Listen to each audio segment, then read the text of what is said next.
What's up, everybody? Welcome in MLB pre-lock show. DFS Army. Guess I had that backwards. Resident Tattoo here. It's Tuesday.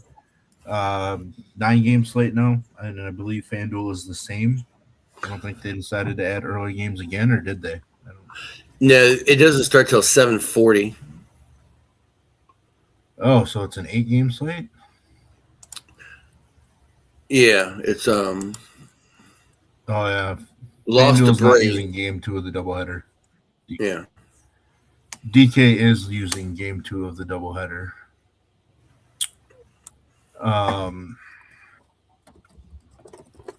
Yeah, FanDuel seems to never include, doubleheader games.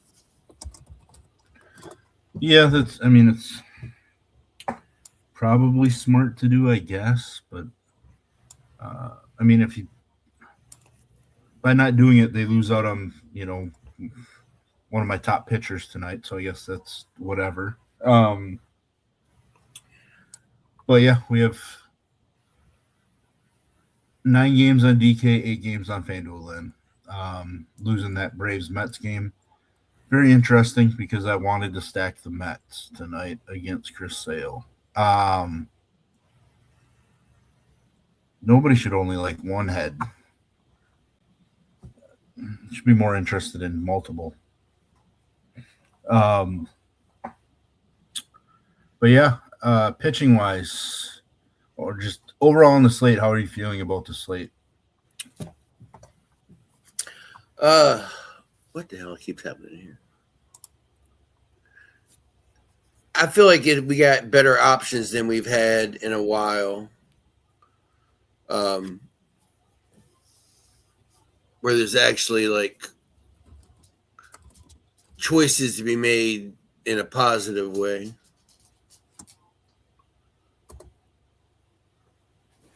And one of my favorite pitchers is very low owned on both sites. Robleski? It is. Yeah, he made my article for today. I don't understand the low ownership at all. Like, I said on FanDuel, he is probably my favorite pitcher. He's probably my third favorite pitcher overall, but given that he's so low owned, it's maybe my second favorite. I mean, Gavin Williams is my favorite, and he's only 3% higher owned on DK than Robleski is. Yeah, Robleski is 1.2% owned on FanDuel. Taj, Cole, Detmers, King are double digits, and then it just drops off. Anthony K is higher owned than Robleski is on DK tonight, so that's funny. Robleski is the second highest favorite on the slate as well, which is of some importance, especially on FanDuel. Yeah. There are chalk pitchers, but like DK wise, they're all 22% or lower. Like we basically have 4 pitchers at 20.5 to 22% ownership. 2 of those guys I plan on going underweight on. Can you guess which 2 of the top 4 that I plan on going underweight on? Reed Detmers and Garrett Cole. Reed Detmers is not one. Reed Detmers is somebody I always go overweight on.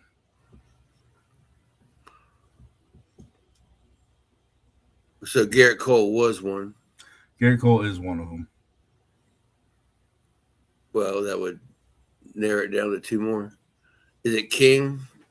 It is Michael King.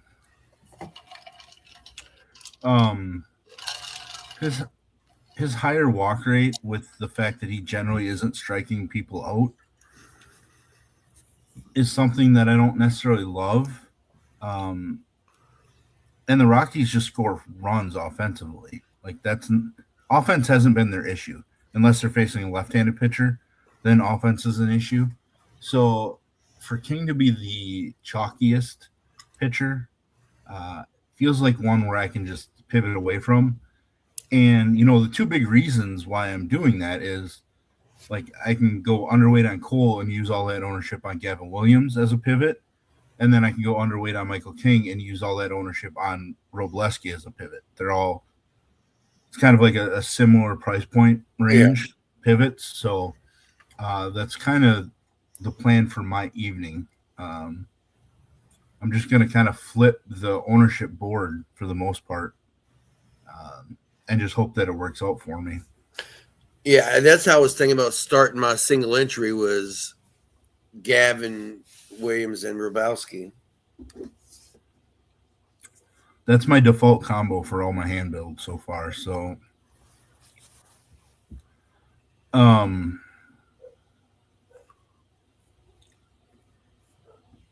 you have like a third and fourth favorite pitcher on the slate?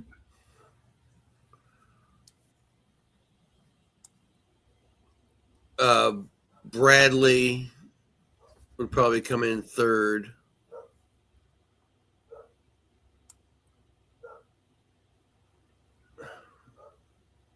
Then Reed would probably be the next two. Then,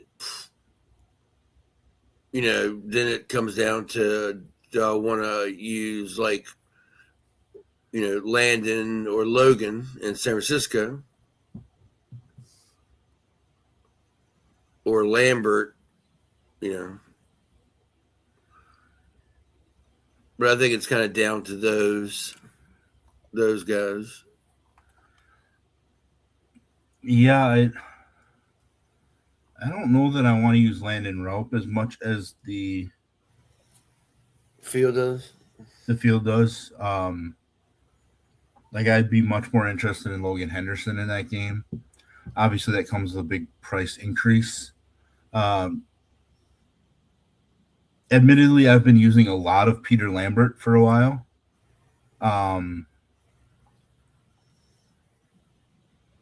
But I do have some worries a little bit, only because he's such an extreme reverse splits pitcher, and the Angels are very right-hand heavy, especially from the potent part of their lineup. Neto, Trout, Adele, Soler, Ohapi. From the left side, they really they have Shanwell, and that's Josh Lowe.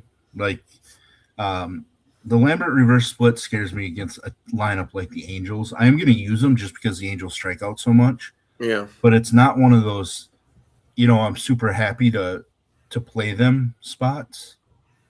I am considering two other guys, and they're both pitching in Sacramento.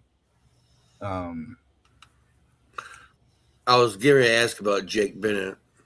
Jake Bennett's not as big of a K guy, but the overall A's lineup does look weak, when you don't have Shea in it against left-handed pitching. Yeah. And then Gage Jump, when he things go together for him, he can strike out a bunch of dudes. So he has more K upside than Jake Bennett, but he's got a much more volatile matchup in that game, especially with the way that he's been pitching at home recently. I think they're just two guys that I want to sprinkle in as SP2 types in the 7K range. Otherwise, everybody else I'm playing is basically in the 8Ks, plus, I guess, a sprinkle in of Landon Raup, but that's an underweight stance on Raup. Yeah. Was there anybody else in here that you debated at all? I don't think so. Not really. Jose Fermin shouldn't have a projection. It's given him a projection because the Cardinals have an outfielder now named Jose Fermin as well. So they want to remove him, which means they don't have projections right now for whatever Cincinnati's going to do at pitcher. They're opening up with somebody. Caleb Ferguson or something like that. I don't know what they're going to do after that. I thought it was Brady Singer's turn in the rotation, so I don't know. We're just going to have to wait to get some updates for sure. But ultimately that Reds lineup just came out, and it makes me like Gavin Williams even more. Suarez is getting the game off. Stevenson is getting the game off. They're playing Ivan Johnson at second base. Dane Myers is playing right on right in center field. It's just weaker overall. Obviously, they don't have Spencer Steer, who just got hurt yesterday or something too. So Brian Hayes is playing third. I mean, I'm still going to be high on Cleveland stacks because who else is it going to be? The only other person they talked about it being is the guy they called up to be the 27th man for the doubleheader today, a minor league pitcher who kind of struggled out of the bullpen at the major league level so far. So I'm just going to go to the Cleveland Bats. They obviously don't come with the same strong BVP that they did against Brady Singer, but that's still – it's in Cincinnati. It's going to be hard for me to not want to play a little bit of Cleveland at this point. I would still use Robleski on FanDuel. He's the second highest favorite. Like, that's a huge boost for him. Like, he's basically been racking up quality starts. Just whether he can get enough strikeouts, which I think he should be able to against Seattle. Yeah, I made one single entry on FanDuel, and he was my pitcher.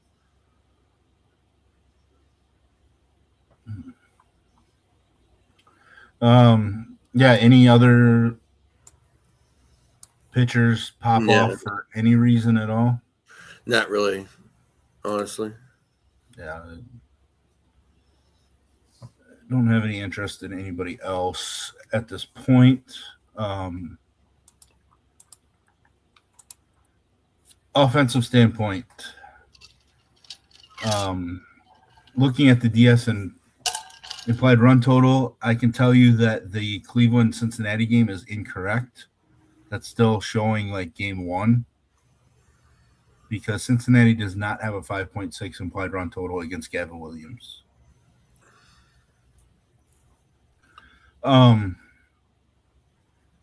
Is it the Dodgers the number one offense just because it's Luis Castillo on the road, or do you like somebody else over the Dodgers? Yeah, I like a bunch of people over the Dodgers. Dodgers, damn, I forgot. I didn't even list them. It might be an oversight. But no, they were not my top team. I think Minnesota is my favorite. I love them even more when they're not like mega chalk. I do like Boston. I like the Yankees and San Diego. I am still going to ride the White Sox. So I refuse to give up on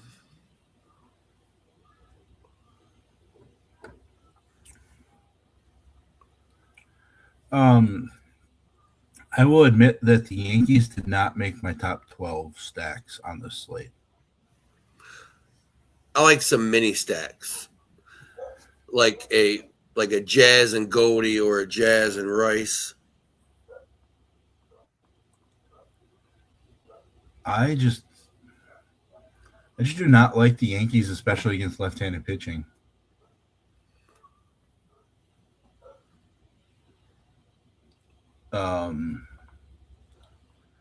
Looking at the ownership numbers, Boston number 1, Cleveland number 2. So that worries me a little bit. Like chalky Cleveland, I don't necessarily want to play Cleveland. No, I don't. Yeah, I don't really have any interest there. The Dodgers are my number 1. San Diego is my number 2. Ironically, the Dodgers are number 1. San Diego are number 3 in the leverage rankings, with Minnesota at number 2. I mean, I'm for Boston and Minnesota. And then my my sneaky tier 2 team. I guess I don't know. Maybe it's not sneaky, but surprisingly, because I don't necessarily love them all that often, is the Chicago Cubs.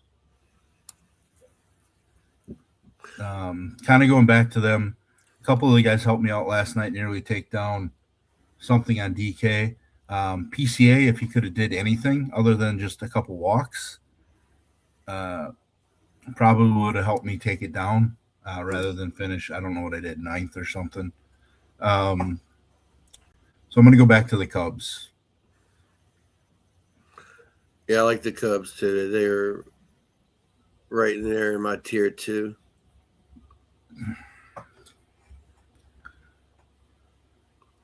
Do you think that some of these ownership numbers are all messed up because Cincinnati's sitting 4th in total ownership?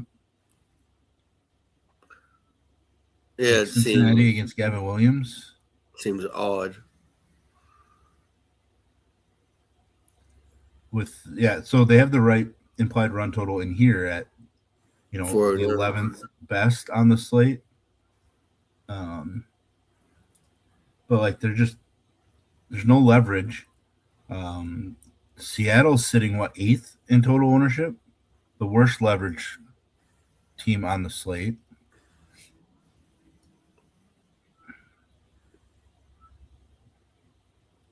Like those to me are the two obvious fades compared to what the total ownership projection is right now.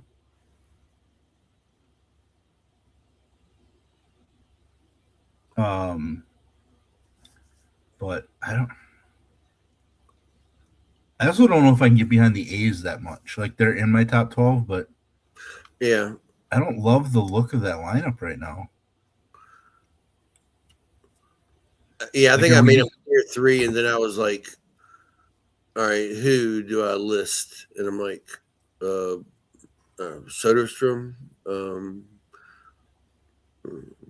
Like, are we only playing them because of the ballpark they're in, or probably? I mean, I'm probably not going to have much of them.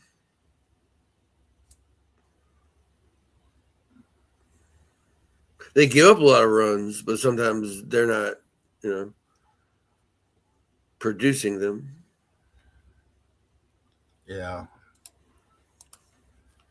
All right. I know you like the Cubs. So after that, I guess maybe the 30% starting with the Angels. Is there anybody in that lower tier that interests you? I mean, most of them interest me. Like, I'm sprinkling Angels in just because of the reverse splits thing not being a big effect on their lineup. Sprinkling in Cardinals, like they have the 3rd best pitcher wOBA matchup. So, maybe I have to, like, a lot of that lineup has struggled a lot recently for the Cardinals. And I do think we kind of see a second half hangover for like Jordan Walker. But like out of all that group though, like to me, it's either Houston or Colorado that interests me the most. Houston, just because the top of that lineup's been so good. Plus, like when Reed Detmers is bad, like we can get a bunch of fantasy points. Problem is Reed Detmers has dominated against Houston twice this year from a K standpoint. Colorado, it's really just me picking on the chalkier Michael King, who hasn't really been striking people out with walks and stuff.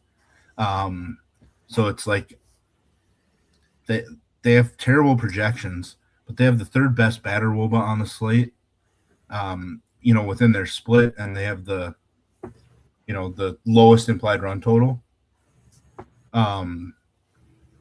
But it's just, that one's just kind of a gut feeling.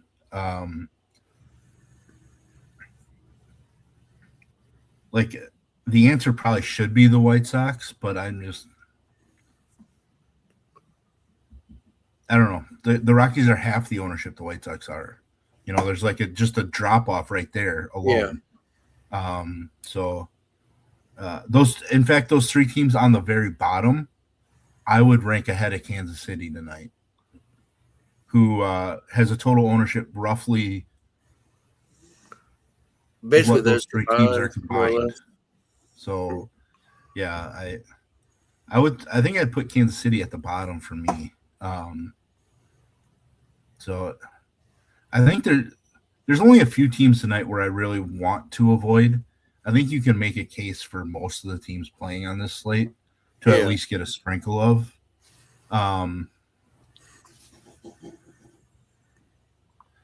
Yeah, I kind of think the same thing. Like the Brewers absolutely lit up Landon Raup in Milwaukee earlier this season. Like 13 base runners in 4 innings and 8 runs scored. And I talked about it at length yesterday. Is since Milwaukee's not a home run hitting team, this ballpark doesn't affect them the same as other teams. So, when Milwaukee shows up, they probably show up in this ballpark with 6 extra base hits, 3 stolen bases, that sort of thing. And if you get 2 or 3 guys that have multiple of each of those, or multiple extra base hits, you're probably in a decent spot for a stack standpoint. So I can definitely understand it. They're just a little more expensive than some of the other teams too, which is an issue.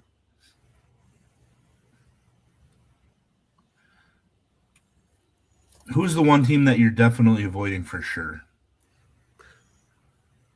Well, since I'm so high on Rabowski, it'd be Seattle. Yeah, their numbers across the board here just don't look good for us, especially the right side of the screen. Implied run total, batter WOBA, closing pitcher WOBA, leverage rank, they're all pretty bad. Cincinnati should be up there too. Yeah, they're right there. Yeah. Cincinnati just has a little bit more dangerous of a lineup than Seattle does right now. Plus, the ballpark's better since it's in Cincinnati, but still, it's got to be Seattle or Cincinnati, I guess. Kansas City's not far behind because I just don't. It's not a fun-looking lineup without Maikel Garcia. I don't know if Keggs is back yet. I haven't really paid attention to him recently. I know he had hurt something at some point. Just the overall lineup just does not look enticing at all. Yeah. So, that's 3 teams. That leaves 15 other teams, though, that you can make a case for, which a large percentage, right? Like, it's what, 80, 82, 83% of the slate that's still stack viable. Yeah, I think I got listed 12 teams or something. Yeah, I listed top 12 as well, but you have one less game, so you only have 16 teams to choose from. So I don't know, like, I don't necessarily love Boston being the super chalk, but I think I'd be more likely to play them than Cleveland at super chalk. Like if you said, hey, I need to fade one of those 2 teams, I think it's Cleveland over Boston. Just think, for one, like Cleveland's offense is just weaker, but 2, if it's truly a Cincinnati bullpen game, we generally don't love stacking in bullpen games either. Yeah. I feel like I want to,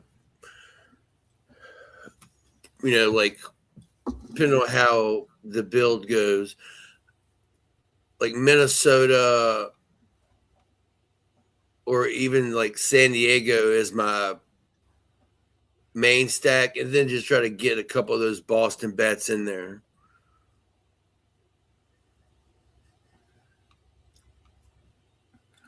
Yeah, Boston is one of those teams that's a little tougher to figure out because when they're going off, they're getting production from some of those random names that you don't necessarily auto click on, to fill out, whether it be Durbin, Monasterio, Anthony Siegler, one of their catchers or something.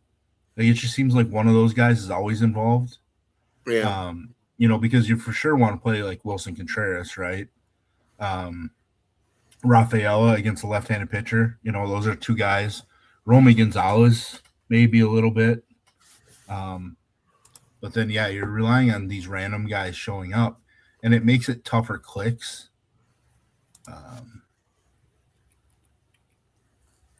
So that's why to me that they feel better as a blind 5-man stack on DK than a 2-man, even though a 2-man makes more sense in that ballpark.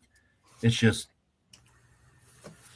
it's easier to be like, all right, I'm just picking the 5 guys and going with them instead of picking Contreras plus one other. Like, who are you gonna go with? Like, a lot of times you're defaulting to like Rafael or something, but then it's Monasterio or Durbin that puts up 20 or 22. But it's kind of weird from an ownership number on this slate because we're not used to seeing Boston, Cleveland, or San Diego chalky, right? San Diego's been so bad offensively. And I was just gonna say, if you went something like San Diego and Boston, and you get Rengifo and Monasterio in there, like they don't even. You get 2 players for cheaper than a Jordan or Pete or Buxton. You're basically getting those for Tatis, right? And which is also going to open up the rest of your lineup. Yeah.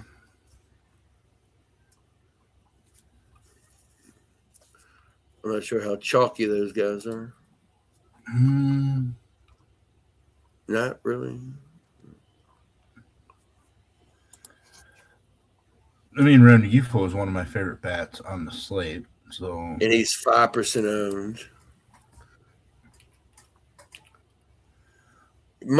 He's 12%, which I mean, makes sense because of the Boston.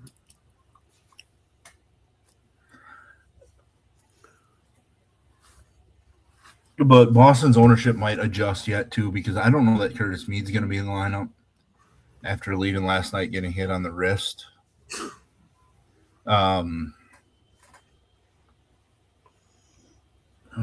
Somebody must have been scratched from the Rockies lineup, unless they just moved names around. But there's an updated version that just came out. I tell you who, if the numbers are correct, and it's very odd. Like, I want Romy Gonzalez in my lineup because everybody for Boston is double-digit ownership, and he's 2%.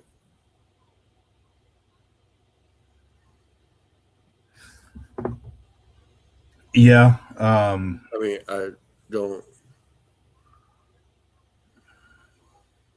know if that's right. Looks like Kyle Karros was scratched for Willie Castro for the Rockies. Yeah, Romy Gonzalez feels good. But I also think his ownership jumps up significantly if Curtis Mead's not in the lineup. Yeah. Because Mead is the highest owned, so yeah.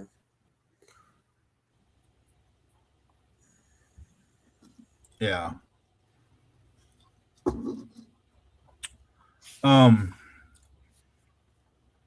Yeah, I don't really have a whole lot else to say. Yeah.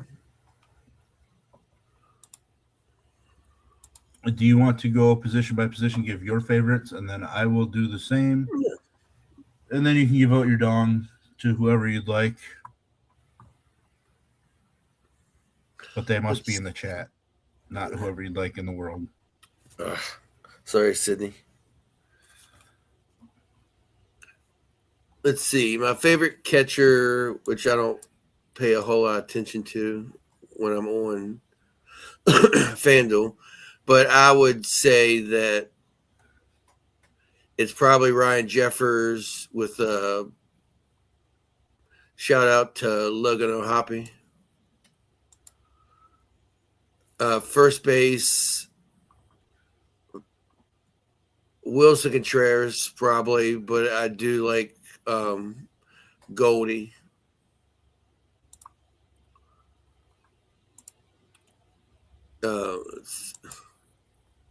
Got all screwed up here.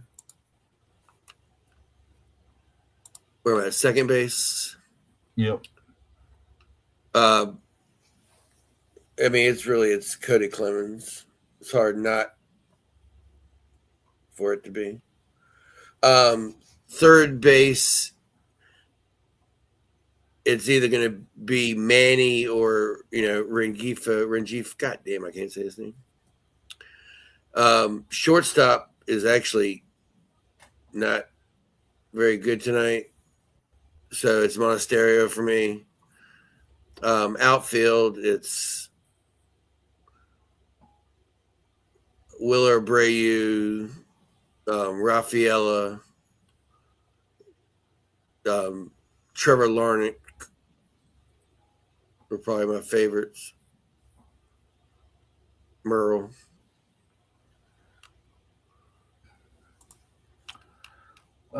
For me at catcher, it is Jonah Heim.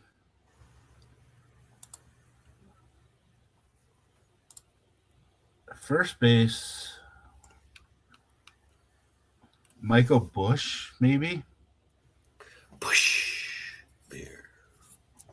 I don't necessarily love first base as much as we have. I have a bunch of names written down. Yeah, I guess if it's not Michael Busch, then it's Freddie Freeman. He's been on fire. Like he's 12 for his last 20. So that just makes a lot of sense, I guess. Second base, yeah, it's Cody Clemens or it's Jake Cronenworth. What is Cronenworth recently?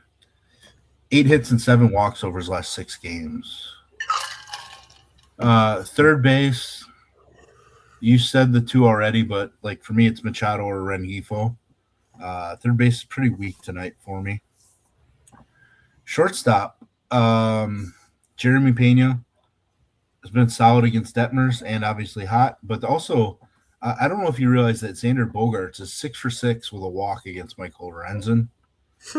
Pretty interesting BVP for a guy that I don't play ever at this point. Outfield, you mentioned Jackson Merrill, who's my favorite outfielder, period. Rengifo as well in the outfield. Kyle Tucker, couple home runs and a double and 15 at-bats against Luis Castillo, and he's been warming up recently. So I think Tucker's kind of the guy that gets overlooked a bit. And then kind of flip a coin at the top between Shohei or PCA on the slate. Overall, like looking at the player pool I put together on the site, I don't necessarily love a bunch of individual one-off bats tonight either. Yeah. I actually do think Michael Busch goes deep tonight. He does have 2 home runs and a double and 8 at-bats against McGreevy this evening. So yeah, deep in the bush. I do like the Busch to get donged tonight. Yeah. It's always a good night when your bush gets donged. Or a Busch gets donged, I guess. But yeah, that's all I have. I'll let Tattoo hit you with some more dongs, and then we'll get out of here for about a 23-hour break and be back tomorrow. Let me slap my dongs across y'all's faces here. I like Vargas, Buxton, Clemens, Jazz, Machado,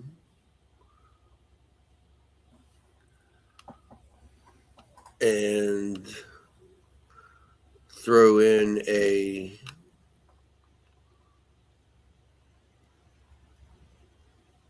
I'm trying to find a oddbally.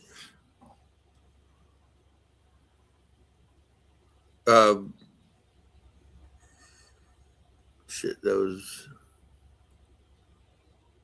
Josh Lowe.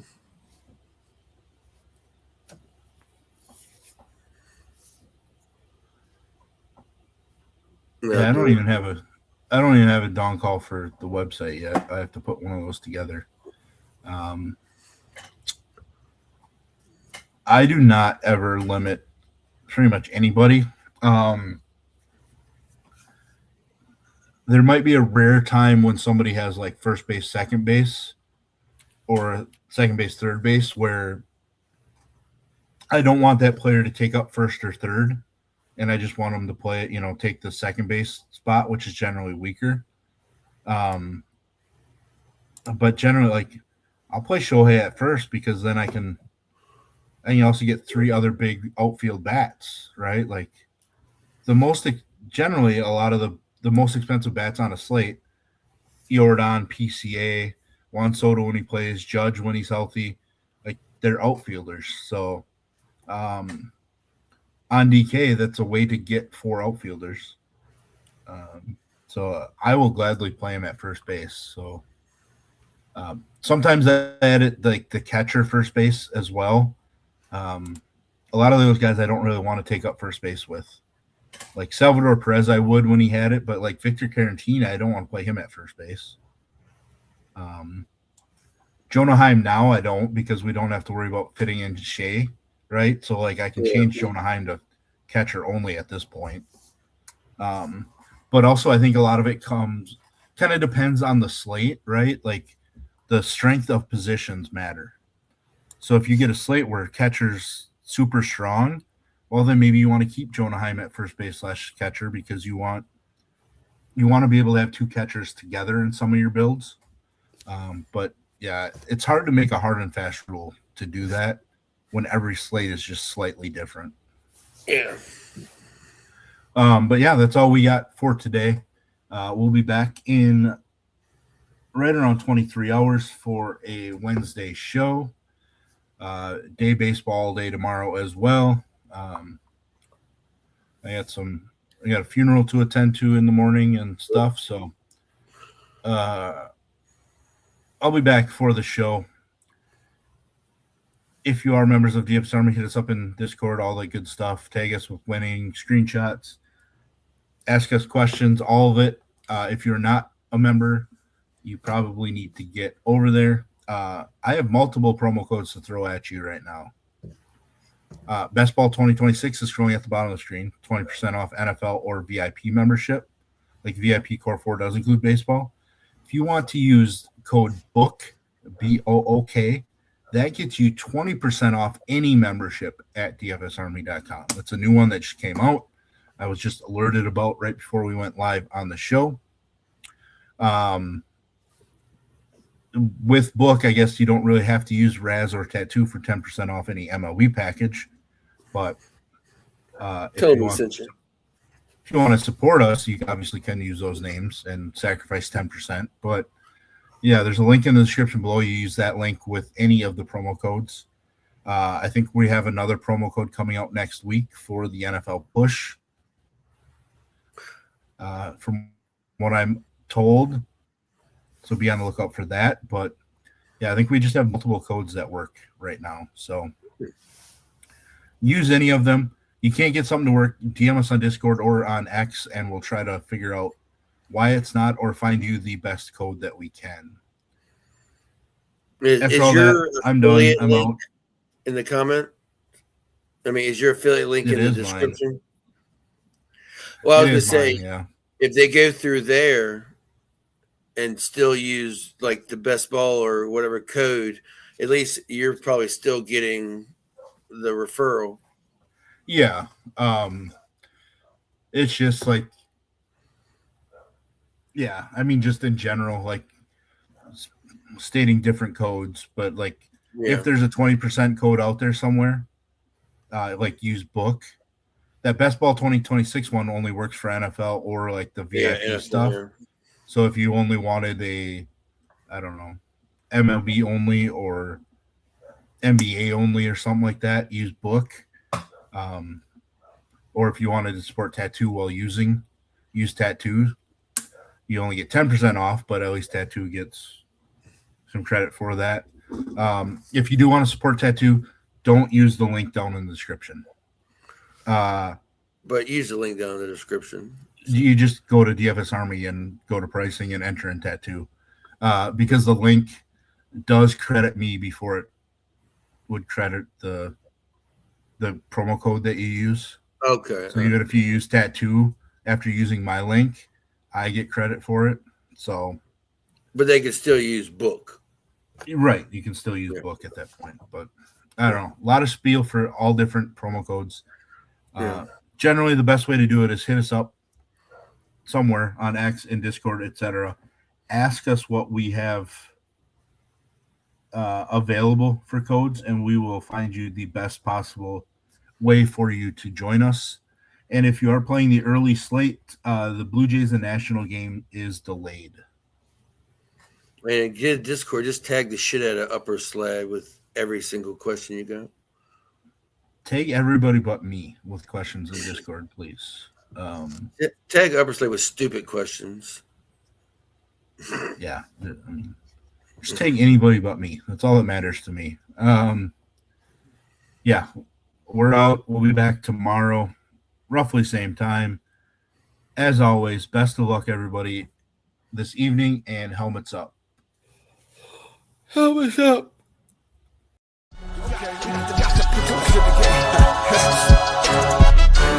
Got the best coaches in the game. We really ain't playing. We regroup up in the Slack chat where the coaches debrief. We be piecing these puzzles, occupy the chunk of the pie. Ain't no lie when we hit the block. Helmets casket is top. You be seeing helmet after helmet, helmet after helmet. First place, second place, fifth place, eighth place, 12th place, 15, 16, 20. So many helmets, you got blurred vision. We got too many. Tick your tech. Oh man, shit. They got us fucked up. Army, regroup. We pledge always to have that edge. We don't fire warning shots. Competition just dropped. We locked and loaded before lock. Whatever the time, yeah. Do you even correlate? Being the best requires a willingness to outwork your competition. There's always someone smarter, faster, sharper, more naturally gifted.